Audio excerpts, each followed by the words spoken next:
இப்போ தான் நம்ம சேனலை நீங்கள் ஃபஸ்ட் டைம் பார்க்குறவங்களா இருந்தால் மறக்காமல் சப்ஸ்கிரைப் பண்ணி பக்கத்தில் இருக்கக்கூடிய பெல் ஐக்கானையும் ப்ரெஸ் பண்ணிக்கோங்க. அப்போ தான் இந்த மாதிரி சுவாரஸ்யமான வீடியோக்களை நீங்கள் தொடர்ந்து பார்க்க முடியும். இவங்களுடைய பேர் தான் மலர்கொடி. இவங்களுக்கு வயது வந்துட்டு 28 வயது ஆகுது. நம்ம மலர்கொடி வந்துட்டு ஒரு கிராமத்தில் வசிக்கக்கூடிய பெண்ணாக இருக்கிறதுனாலையும், அவங்களுடைய குடும்பம் வந்துட்டு ரொம்பவே வறுமையில் இருக்கக்கூடிய குடும்பம் அப்படிங்கிறதுனாலையும், சின்ன வயசுலேருந்தே நம்ம மலர்கொடி வந்துட்டு பெருசாக பள்ளி படிப்பை மட்டும் முடிச்சுட்டு வீட்டில் தான் இருந்திருக்கிறாங்க.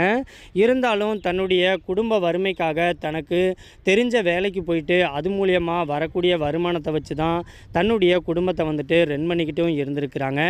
நம்ம மலர்கொடியோடைய உடல் பருமன் வந்துட்டு ரொம்பவே அதிகமாக இருக்கிறதுனாலையும், நம்ம வயசுக்கு மீறியான ஒரு குண்டான ஒரு தோற்றத்தோடு இருந்ததுனாலையும், நம்ம மலர்கொடிக்கு சரியான வரன் வந்துட்டு கிடைக்காத ஒரு காரணத்தினால திருமண வயது ஆகியும் சரியான வரன் இல்லாமல் நம்ம மலர்கொடி வந்துட்டு ரொம்பவே ஏக்கத்தில் தன்னுடைய அம்மா அப்பா கூட தான் வாழவும் ஆரம்பிச்சிருக்கிறாங்க. தன்னுடைய குடும்பமோ ஒரு வறுமையான குடும்பத்தில் இருக்கிறதுனாலையும், நம்ம அம்மா அப்பாவுக்கும் இருக்க வயசு வந்துட்டு ஆயிட்டே இருக்குது அப்படிங்கிற ஒரு காரணத்தினாலையும், நம்ம மலர்கொடிக்கு வந்துட்டு நல்ல ஒரு வாழ்க்கையை அமைச்சு கொடுத்தே ஆகணும் அப்படின்னு சொல்லிட்டு வரன் வந்துட்டு தெரிஞ்ச பக்கத்துலாம் தேடவும் ஆரம்பிச்சிருக்கிறாங்க.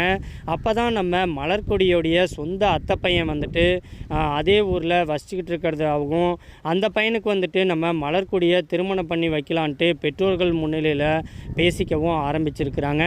ஆனால் நம்ம மலர்கொடி வந்துட்டு ரொம்பவே உடல் பருமனாக இருக்கிறதுனாலையும், கொஞ்சம் கருப்பாக இருக்கிறதுனாலையும், வரக்கூடிய வரன் அமைப்பு எல்லாமே தட்டிக்கிட்டு போகிற காரணத்தினாலையும், இப்போதைக்கு இவனை விட்டால் வேறு மாப்பிள்ளையும் நம்மளுக்கு இல்லை, என்ன நம்ம அத்தை பையன் வந்துட்டு கொஞ்சம் குடித்தாலும் எப்படியோ கல்யாணம் பண்ணி வச்சா எல்லாமே சரியாயிடும் அப்படின்னு சொல்லி அந்த ஒரு பையனுக்கு பேசி முடிக்கவும் ஆரம்பிக்கிறாங்க.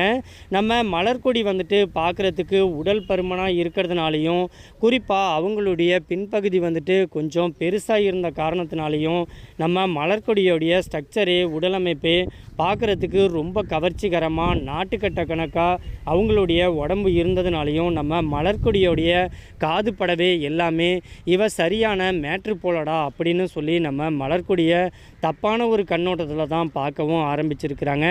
இதனாலேயே நம்மளுக்குன்னு ஒரு வாழ்க்கை துணை கிடைச்சாவே போதும், நம்மளுக்கு யாரும் இல்லைன்னு தானே நம்மளை எல்லாமே இப்படி பேசுகிறாங்க அப்படின்னு சொல்லி தன்னுடைய அத்தை பையனையே நம்ம மலர்கொடி வந்துட்டு திருமணமும் பண்ணிக்கிறாங்க. திருமணம் பண்ண நாள்லேருந்து நம்ம மலர்கொடி கூட ரொம்பவே சந்தோஷமான ஒரு வாழ்க்கையை தான் வாழவும் ஆரம்பிச்சிருக்கிறாங்க. நம்ம மலர்கொடியும் ரொம்பவே ஏக்கத்தில் இருந்த நம்ம மலர்கொடிக்கு ஒரு திருமண வாழ்க்கை கிடைச்சதுக்கப்புறமா திருமண பந்த வாழ்க்கையில் தான் இஷ்டம் போல் தான் நினச்ச மாதிரியே நம்ம மலர்கொடி வந்துட்டு சந்தோஷமான ஒரு இல்லற வாழ்க்கையை வாழவும் ஆரம்பிக்கிறாங்க. ஆனால் திருமணமாகி கிட்டத்தட்ட 3 வருஷத்துக்கு மேலாகியும் தனக்கு வந்துட்டு ஒரு குழந்தை கூட இல்லை அப்படிங்கிற ஒரு காரணத்தினாலையும், தன்னுடைய அத்தை பையன் வந்துட்டு திருமணம் பண்ணதுக்கப்புறமா திருந்துவான் அப்படின்னு நினச்சி திருமண வாழ்க்கைக்குள்ளார போயும் தன்னுடைய கணவர் வந்துட்டு அடிக்கடி மது பழக்கத்துக்கு ஈடுபட்டு தன்னுடைய மனைவியை வந்துட்டு ரொம்பவே கொடுமை பண்ணவும் ஆரம்பிச்சிருக்கிறாங்க.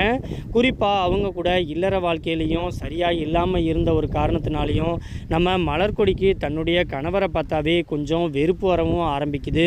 ஒரு பக்கத்து வீட்டுடைய வறுமை, இன்னொரு பக்கத்து என்னடானாக்க தன்னுடைய கணவர் வந்துட்டு குடிச்சிட்டு வேலைக்கு போகாமல் வீட்டு செலவுக்கு கூட நம்ம மலர்கொடி வந்துட்டு வேலைக்கு போகக்கூடிய ஒரு சூழ்நிலை வந்துட்டு உருவாகவும் ஆரம்பிக்குது. அப்போ தான் நம்ம மலர்கொடி வந்துட்டு சின்ன சின்ன வேலைக்கெல்லாம் போகனா நம்மளுக்கு வேஸ்ட்டாக செலவாகுது, மாத வருமானம் சம்பாதிக்கக்கூடிய ஏதாச்சும் ஒரு வேலை கிடைச்சா நம்மளுக்கு நல்லாயிருக்கும் அப்படின்னு சொல்லிட்டு வேலை வந்துட்டு தேடவும் ஆரம்பிக்கிறாங்க.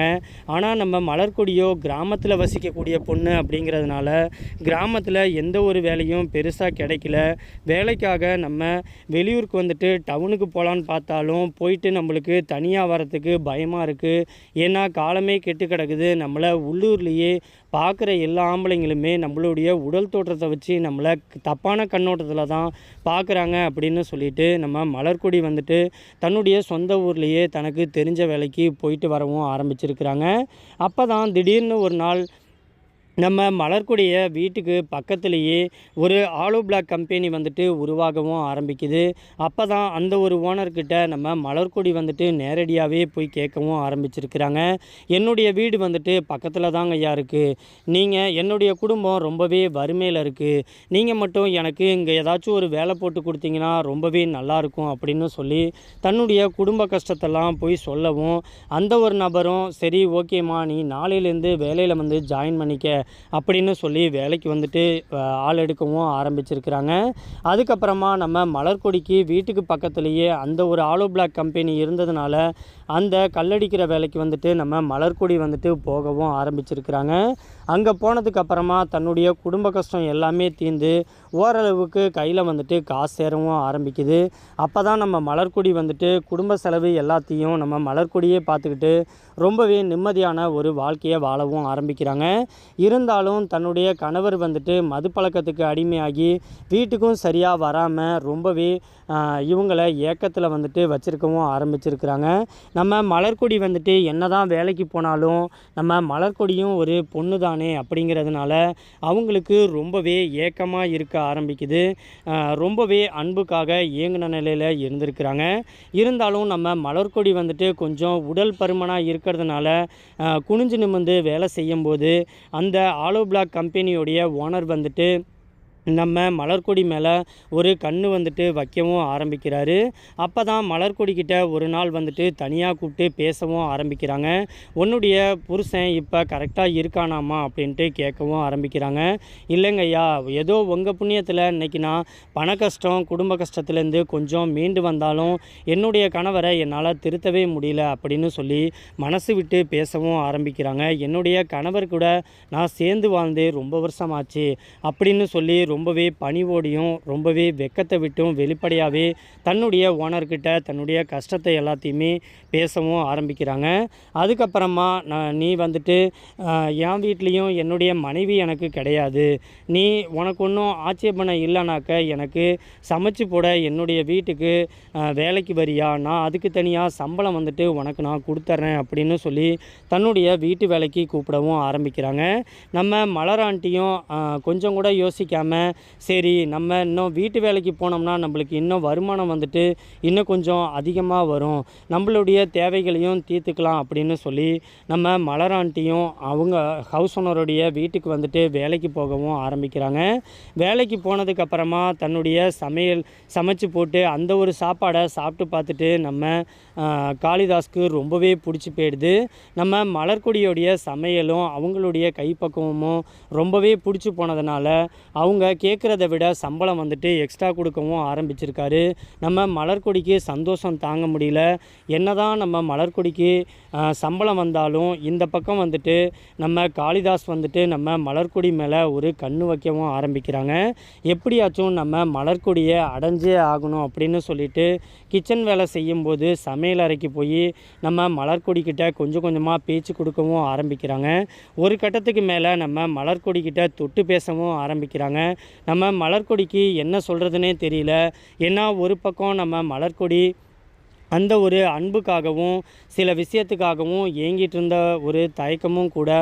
அது மட்டும் இல்லாமல் நம்மளுக்கு வேலை கொடுத்து இன்றைக்கி நம்மளுடைய குடும்ப கஷ்டத்தை எல்லாத்தையுமே நம்ம முதலாளி தான் போக்கியிருக்காரு அப்படின்ட்டு நம்ம ஏதாச்சும் வெறுப்பை காட்ட ஆரம்பிச்சிட்டோம்னாக்க நம்மளுக்கு கிடைச்ச வாழ்க்கை எல்லாமே பறி போயிடும் அப்படின்னு சொல்லி பயந்துக்கிட்டு தான் முதலாளி வந்துட்டு தன்னை தொட்டும் அதுக்கு எந்த ஒரு எதிர்ப்பும் தெரிவிக்காமல் சிரிச்சுக்கிட்டே ஒரு பக்கம் தயக்கத்தோட அந்த ஒரு அன்பை ஏற்றுக்கவும் ஆரம்பிக்கிறாங்க. ஒரு கட்டத்துக்கு மேலே அன்னைக்கு வீட்டில் யாரும் இல்லாத நேரத்தில் நம்ம காளிதாஸ் வந்துட்டு நம்ம மலர் கூட ரொம்பவே அந்யூன்யமான ஒரு உறவு முறையில் ஈடுபடவும் ஆரம்பிக்கிறாங்க. அன்னைக்கு இரவு முழுக்க நம்ம காளிதாஸ் கூட நம்ம மலர் வந்துட்டு தான் ஆசையை வந்துட்டு தீர்த்துக்கவும் ஆரம்பிச்சிருக்கிறாங்க. நம்ம காளிதாஸ்க்கும் மனைவி இல்லாத ஏக்கத்தில் இருந்ததுனால நம்ம மலருக்கும் உடல் பருமனாக இருக்கிறதுனால சில ஆபாச வீடியோக்களை பார்த்து டெய்லியும் நம்ம மலர் கூட உறவு வந்துட்டு வைக்கவும் ஆரம்பிச்சிருக்கிறாங்க. அது மலருக்கும் ரொம்பவும் பிடிக்கவும் ஆரம்பிச்சிருக்கு. ரொம்பவே வித்தியாசமான சந்தோஷமான முறையில் உறவு முறையை மேற்கொண்டதுனால நம்ம மலருக்கும் நம்ம காளிதாஸ் மேலே ரொம்பவே அந்யூன்யமான ஒரு அன்பும் ஒரு பாசமும் ஏற்படவும் ஆரம்பிக்குது. டெய்லியும் விதவிதமாக தான் ஆசைப்பட்ட மாதிரி நம்ம காளிதாஸ் கூட உறவு முறையில் ஈடுபடவும் ஆரம்பிச்சிருக்கிறாங்க. ரொம்பவே சந்தோஷமான ஒரு உறவு முறையில் ஈடுபட்டுட்டு இருந்த நம்ம காளிதாஸ்க்கு இவளை எப்படியாச்சும் நம்ம மனைவியாகவே ஆக்கிக்கிட்டால் கூட பரவாயில்ல அப்படின்னு சொல்லி ஆசைப்படவும் ஆரம்பிக்கிறாரு.